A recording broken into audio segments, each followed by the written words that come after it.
Long didn't really care for my character on the show. So they wanted to keep So I it. think they did it to, like, bug her. She wanted the storyline to go another way, and she just didn't like this Frasier person in the show. What if I told you that one of the most beloved characters in television history, a character so iconic he got not one but two hit shows, almost didn't exist? And what if the reason he stayed on set all came down to one person? Who couldn't stand him? Welcome to the behind-the-scenes drama of Cheers, the show that looked like a warm, cozy Boston bar on your TV screen, but was apparently boiling over with tension, feuds, and straight-up shade behind closed doors. Because Kelsey Grammer finally opened his mouth, and what came out was a lot. Today, we're spilling every last drop of tea about the most hated co-star on Cheers, and the stunning revelations that followed. Buckle up. The Making of a Legend, How Frasier Crane Was Born. Before we get to the drama, let's set the scene, because context matters. When Cheers premiered on NBC in September 1982, it was far from a hit. In fact, the sitcom about the staff and regulars of a Boston bar ranked 74th out of 77 shows in its first season. NBC could have canceled it without much backlash, but the network stayed patient. Audiences eventually caught on, and by the mid-1980s, Cheers had become a television powerhouse. Over its run, the series earned 28 Primetime Emmy Awards from a record 117 nominations. By the time the finale aired in 1993, an astonishing 93 million viewers tuned in. But the show's legacy might have looked very different without one key casting decision. During Season 3, producers needed a romantic rival for Diane Chambers, the highly educated and often pretentious waitress played by Shelley Long. They created Dr. Frasier Crane, a Harvard-educated psychiatrist who seemed like the perfect intellectual match for Diane. Their first choice for the role was John Lithgow. Yes, that John Lithgow. At the time, Lithgow already had 2 Oscar nominations and reportedly felt a television sitcom was beneath his career ambitions. He passed on the role, opening the door for someone else. That someone was a relatively unknown 29-year-old actor named Kelsey Grammer. According to reports, Grammer's name was suggested to casting directors by his friend Mandy Patinkin. The moment Grammer read the script, he felt he understood the character completely. As he later recalled, he immediately thought, "I can play this guy." The role was supposed to be temporary. Frasier was only intended to appear in a short guest arc as Diane's boyfriend before quietly exiting the series. That never happened. Grammer was such a hit that Frasier kept returning. By Season 5, he had become a regular cast member and remained on Cheers until the show's final episode. Then came something even more remarkable. Frasier. The spin-off ran for 11 seasons, giving Grammer an incredible 20 consecutive years playing the same character on television. Not bad for a role that was originally supposed to last just a few episodes. But why did Frasier Crane become one of the most successful sitcom characters in television history? According to Kelsey Grammer himself, the answer is more complicated than most fans realize. So what exactly did Grammer reveal in his autobiography that sent shockwaves through Hollywood, and who was the target of his explosive claims? The bombshell in the book, Grammer's stunning claim. In 1995, 2 years after Cheers wrapped its final season, Kelsey Grammer published his autobiography. He called it So Far, a title that felt appropriately open-ended for a man who was, at that very moment, launching a spin-off that would go on to be even more decorated than the original show. The book covered a lot of ground. Grammer was nothing if not candid about his life, his struggles, and his years on Cheers. But buried within those pages was one particular revelation that nobody could stop talking about. According to Grammer, The reason Dr. Frasier Crane became a recurring character, the reason his role was extended well beyond those original 3 episodes, had nothing to do with his talent, his performance, or the audience response. Nope. According to Grammer's own account, the producers kept Frasier Crane on the show as a deliberate act of spite. Spite directed at one person, his co-star, Shelley Long. Let's be very clear about what Grammer was claiming here, because it's deliciously scandalous. He was saying that the producers of one of the most acclaimed television shows in history made a major creative decision. A decision that would ultimately reshape the entire arc of the series. Not because it was good storytelling, not because the character was beloved, but because they wanted to irritate a member of their own cast. And it gets better, because Grammer didn't just vaguely gesture at tension, he was very specific, at least according to his own telling. Insofar, Grammer claimed that Shelley Long's efforts to push him off the show were, in his own words, relentless. He alleged that after table reads, Long would go to the writers and demand they remove every laugh his character got. Every single one. If Frasier had a punchline, she wanted it gone. Grammer wrote it plainly in the memoir. Shelley's efforts to get me off the show were relentless. I learned after read-throughs she would insist the writers took out every laugh I had. Now, and this is important, the producers of Cheers flatly disputed this account. Writer and producer Ken Levine, who was on the show throughout Grammer's entire tenure, later responded to these claims and called them not remotely true. According to Levine, Grammer earned his spot on Cheers entirely on merit, and the decision to keep him was purely about talent and chemistry, full stop. But we'll get to that in a moment. First, why did Grammer believe Long wanted him gone? The claimed reason comes down to professional jealousy and character overlap. According to Grammer's account and other observations from the Cheers era, Long felt that Frasier Crane was too similar to her own character, Diane Chambers. Both were overeducated, intellectual, slightly pretentious figures who provided a highbrow counterpoint to the working-class bar regulars. Long reportedly felt that Frasier was encroaching on Diane's comedic turf, stealing her bit, essentially. In Long's alleged view, there was only room for one pompous intellectual in that bar. Grammer's claim that the producers deliberately kept Frasier Crane around to get under Long's skin painted a picture of behind-the-scenes chaos that the public had never seen before. And the industry, eventually, took notice. But is any of it true? That is where things get complicated. But wait, before you accept Grammer's version of events as gospel, you should know that someone came forward almost immediately to challenge everything he said. And that someone had receipts. The producer fires back and kindly throws Grammer under the bus. Here's the thing about Hollywood gossip. There are always 2 sides to every story. And in this case, the rebuttal came from a man who was in the room, literally, when every creative decision about Frasier Crane was being made. Ken Levine is a writer and producer who worked on Cheers from the beginning and remained involved through Grammer's entire run on the show and the subsequent Frasier spin-off. When Grammer's claims from So Far began circulating, particularly after a 2013 article amplified them to a new generation of readers, Levine took to his blog to set the record straight.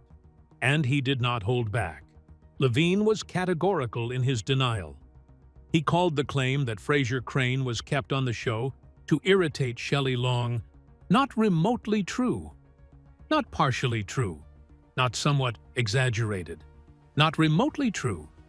Levine explained that Grammer was retained because he was, quite simply, exceptional at the job.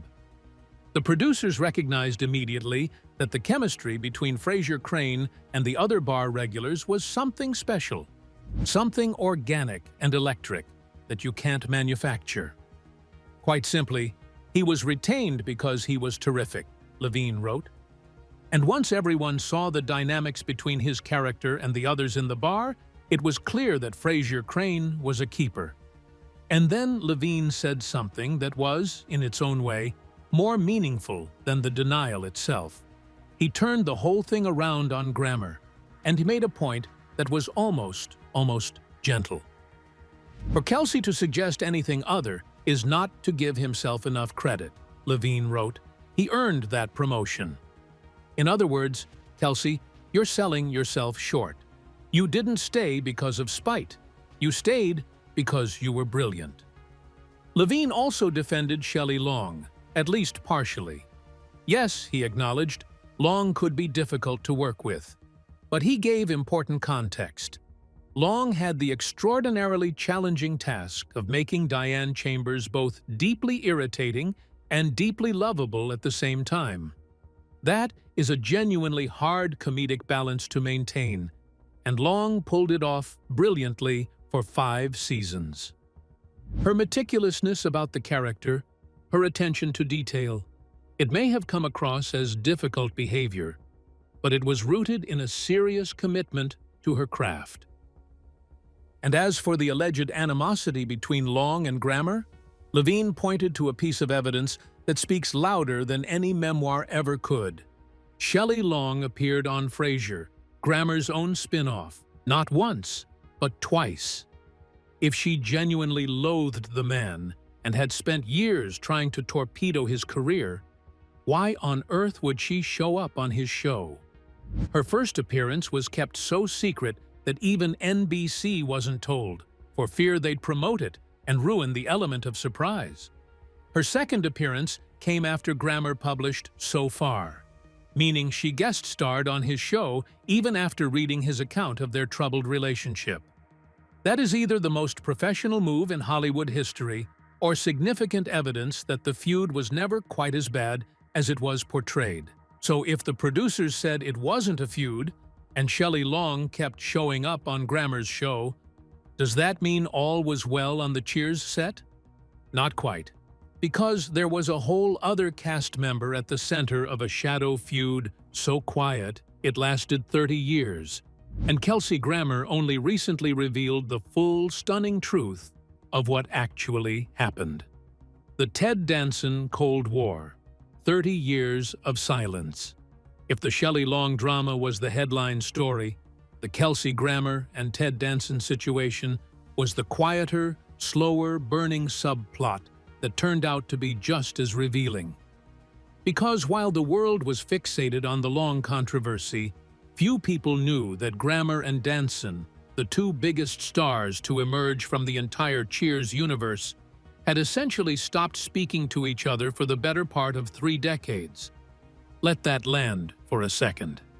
30 years, 3 full decades of near-total silence between 2 men who had spent years on the same set, filming the same show, building the same legendary franchise. They would occasionally be in the same room, at award shows, at industry events, but the warmth of their on-screen chemistry had completely evaporated in real life. That's not a falling out. That is a full-on, sustained, years-long estrangement. And here's the kicker. The thing that sparked it wasn't even a real fight. In October 2024, the estrangement finally and publicly ended when Grammer appeared on Where Everybody Knows Your Name, Danson's SiriusXM podcast, an episode that also featured Woody Harrelson as a guest. It was a genuine, emotional reunion moment, and Danson did not hold back. He issued what can only be described as a full apology, right there on the record, for all the world to hear.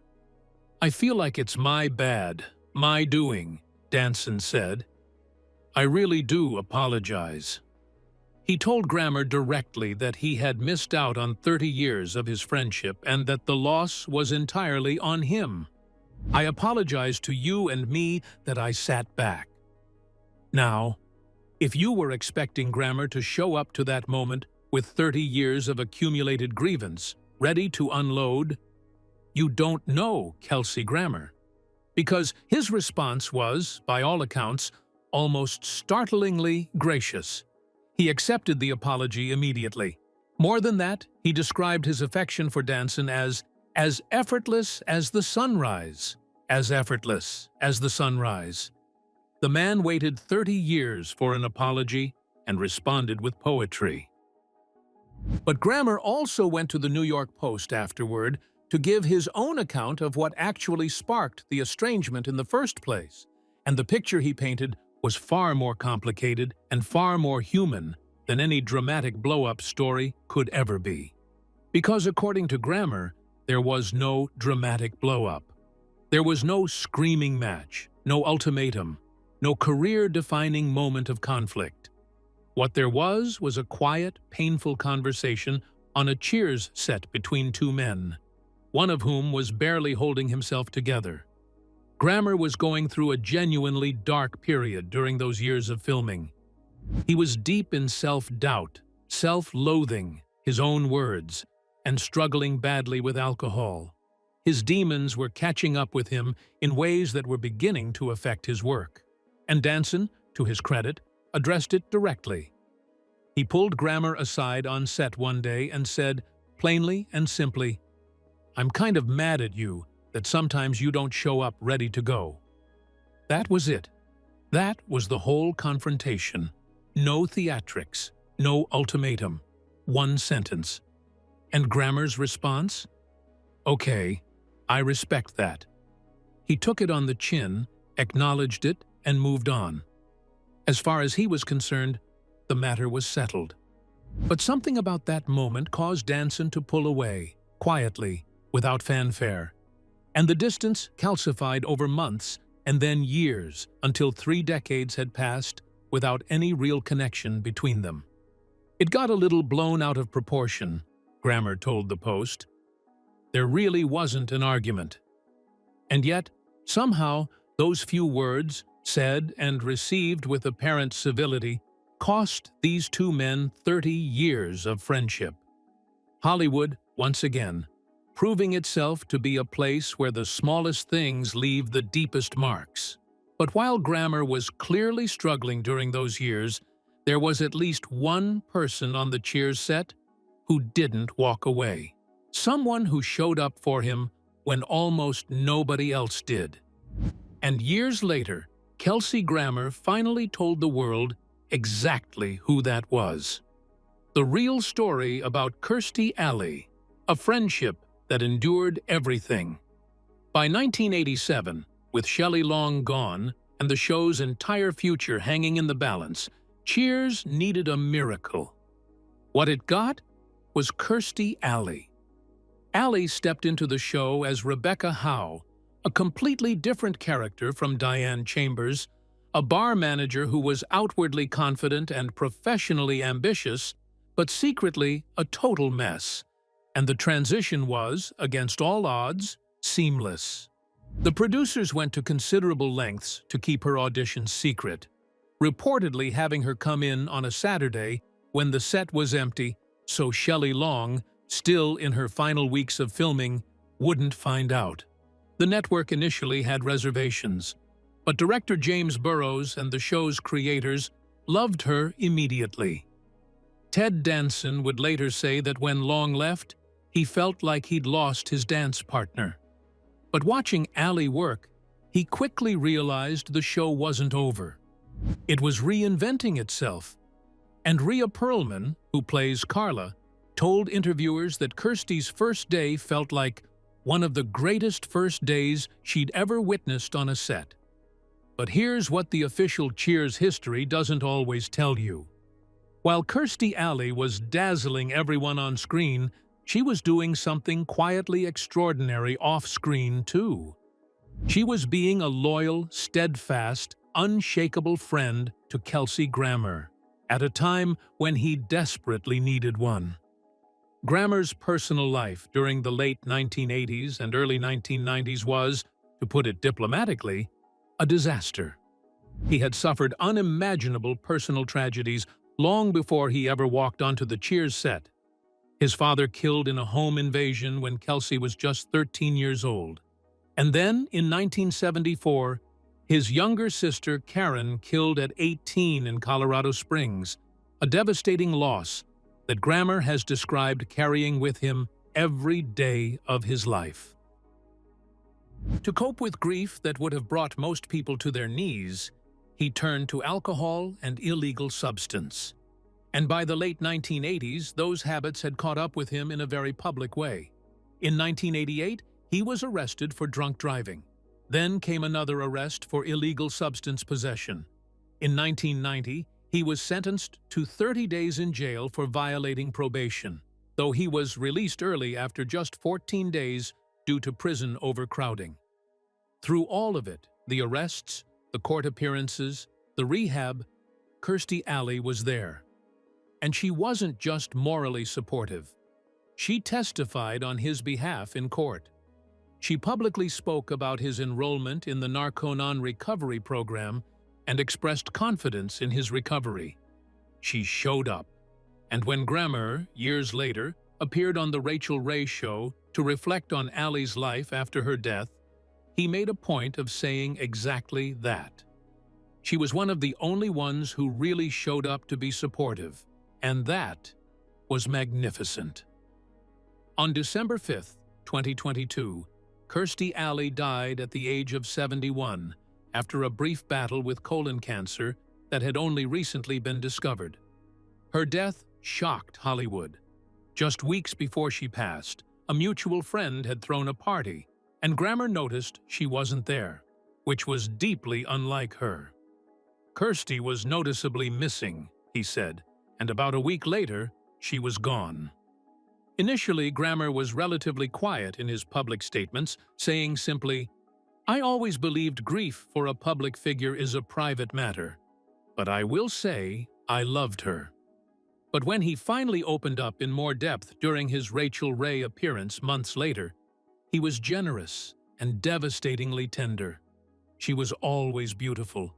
She just had that thing about her. She was a radiant human being, and that came through her. He described her as someone who knew how to love and was so honest in her emotions all the time. He recalled the lemurs living on her property the first time he visited her home, and laughed at the memory, because of course, Kirstie Alley had lemurs. Of course she did. "I thought, only in Kirstie world," he said. So we've got Long trying to push Grammer off the show, Danson drifting away for 30 years before finally making it right, and Alley riding to Grammer's rescue when almost nobody else would. But through all this chaos, Grammer was quietly building something extraordinary. So how did the most hated man on that set end up outlasting everyone? From punching bag to powerhouse, Grammer's extraordinary legacy. There is something almost absurdly poetic about Kelsey Grammer's Cheers journey when you lay it all out end to end. He arrived as a last-minute hire after John Lithgow said no. He was brought in for a short arc that was never supposed to amount to anything. He faced immediate resistance from a co-star who reportedly tried to have his best lines cut. He battled personal demons so severe that his lead co-star eventually stopped speaking to him for 30 years. And yet, somehow, he not only survived, he became the defining success story of the entire franchise. Let's talk about numbers for a moment, because the numbers are genuinely staggering. Kelsey Grammer played Dr. Frasier Crane on Cheers from Season 3 in 1984 through the finale in 1993. Then he moved into his own spin-off, Frasier, which ran for 11 seasons from 1993 to 2004. That's 20 consecutive years as the same character. No other actor in television history, before or since, has won Emmy Awards for playing the same character on 2 different series. And the Emmys are worth examining on their own.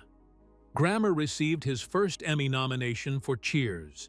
He went on to win 4 Emmy Awards for Outstanding Lead Actor in a comedy series for Frasier, a staggering achievement.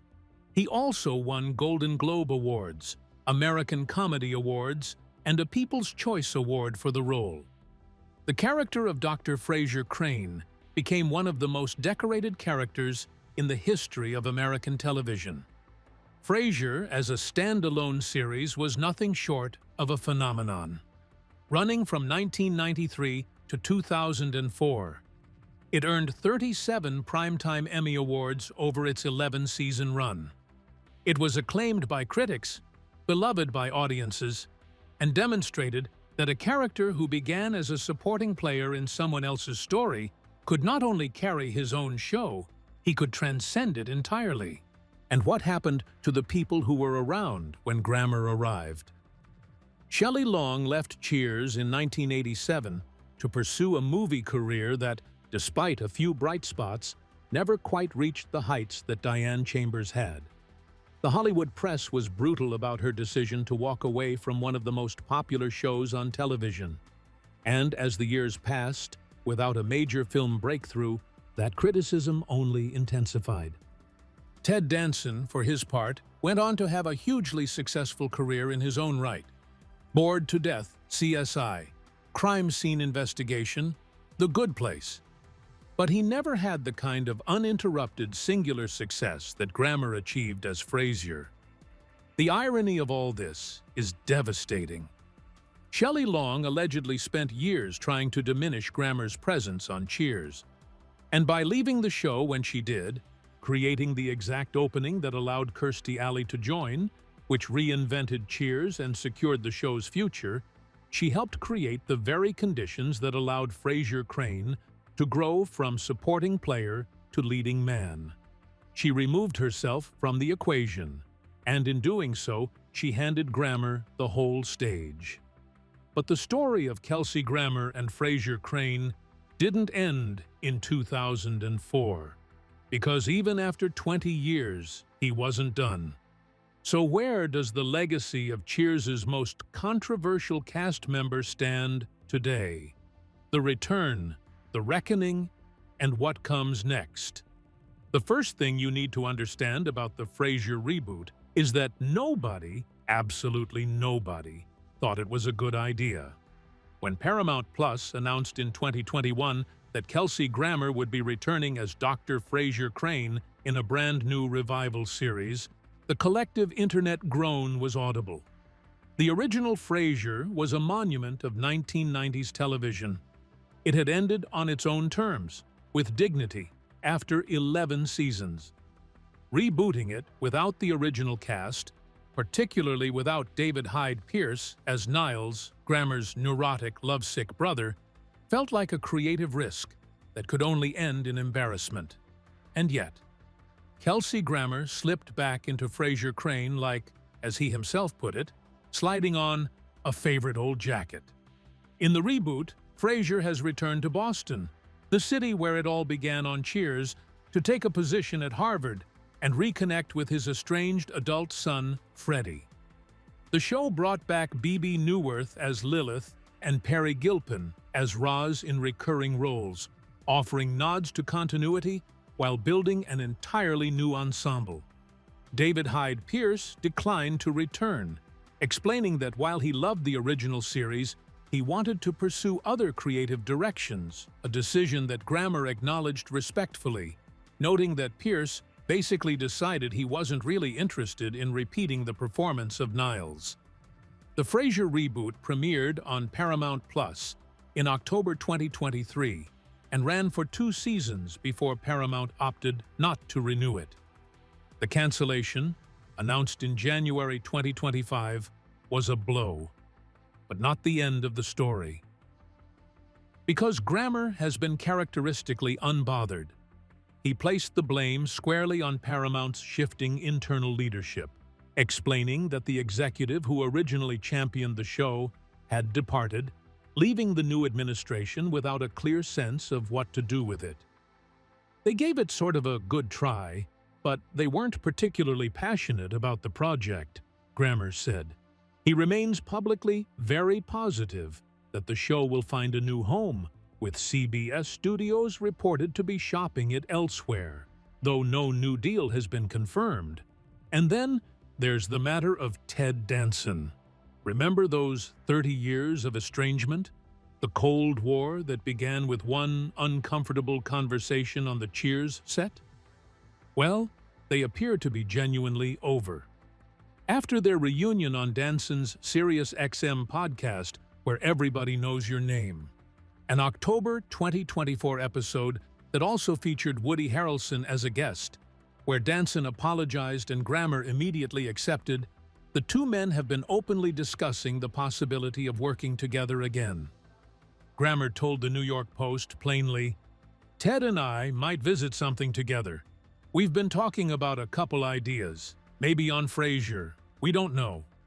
After 3 decades of silence, the thought of Sam Malone walking back into Frasier Crane's world is enough to give any Cheers fan chills. And what about Shelley Long? Even she is not entirely out of the picture. Grammer has publicly stated that he hopes to convince both Danson and Long to reprise their iconic Cheers roles in the Frasier universe. Sam and Diane, together again, walking back through the doors of that legendary bar one more time. Whether that ever happens remains to be seen. But the mere fact that Grammer is extending the olive branch to the woman who, by his own account, spent years trying to have his laugh lines cut, says something remarkable about the man and about how far everyone involved has come. Because here is the real story underneath all the gossip, all the feuds, all the claims and counterclaims and carefully worded memoirs. Kelsey Grammer survived. He survived Shelley Long's alleged campaign against him. He survived 30 years of estrangement from Ted Danson. He survived the arrests and the addiction and the very real possibility that his career could have collapsed entirely. He survived the grief of losing his father, his sister Karen, his half-brothers, tragedies that would have broken most people beyond repair. And he emerged from all of it still standing, still playing the same character, still getting Emmy nominations, still pushing to bring Frasier Crane back to screens for a 3rd time at the age of 70.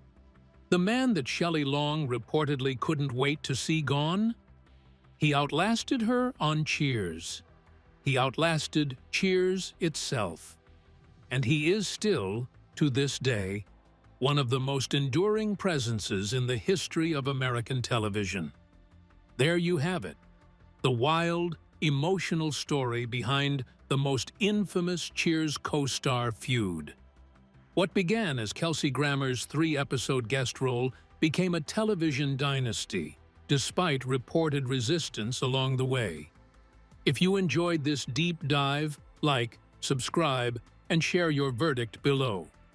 Team Kelsey or Team Shelley?